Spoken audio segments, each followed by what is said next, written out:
পটুয়াখালীতে Hizb ut তৌহিদের উদ্যোগে নারী সম্মেলন অনুষ্ঠিত হয়েছে। পটুয়াখালী জেলা হিজবুত তৌহিদ নারী বিভাগের উদ্যোগে শনিবার সকালে শহরের টাউন হল মাঠ সংলগ্ন মিলনায়তনে এই নারী সম্মেলনের আয়োজন করা হয়।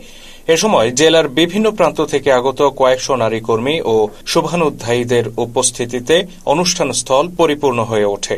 জেলা হিজবুত তৌহিদের নারী বিষয়ক সম্পাদক জিউন নাহার পলির সভাপতিত্বে অনুষ্ঠানে প্রধান অতিথি হিসেবে উপস্থিত ছিলেন সংগঠনের বরিশাল বিভাগের সভাপতি শফিকুল আলম উকবা। মুখ্য আলোচক হিসেবে বক্তব্য রাখেন কেন্দ্রীয় নারী বিভাগের যুগ্ম সম্পাদক আয়েশা সিদ্দিকা।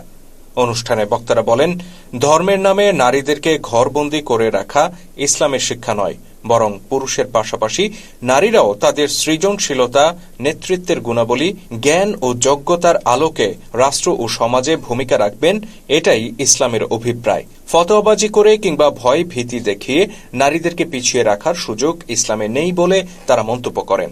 অনুষ্ঠানে মুখ্য আলোচকের বক্তব্যে আয়েশা সিদ্দিকা বলেন, বিশ্বের প্রাচীন সভ্যতাগুলোতে নারীরা বৈষম্য ও নিপীড়নের শিকার ছিলেন। ইসলাম এসে তাদেরকে পূর্ণ মানবাধিকার প্রদান করে এবং সম্মানিত করে। আগামী দিনে বাংলাদেশে ইসলামের সঠিক আদর্শ প্রতিষ্ঠিত হলে নারীরা শিক্ষা, কর্মসংস্থান, সম্পত্তি, মত প্রকাশ, চলাফেরা, সংগঠন ও সমাবেশের অধিকার সহ সব ধরনের অধিকার ভোগ করবে বলে আশাবাদ ব্যক্ত করেন তিনি।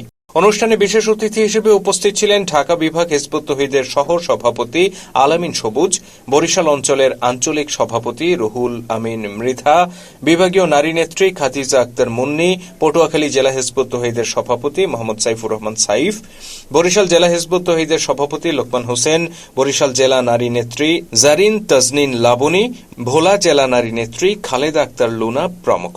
অনুষ্ঠানটি সঞ্চালনা করেন মরিয়ম আক্তার জেরিন ও মিথিলা।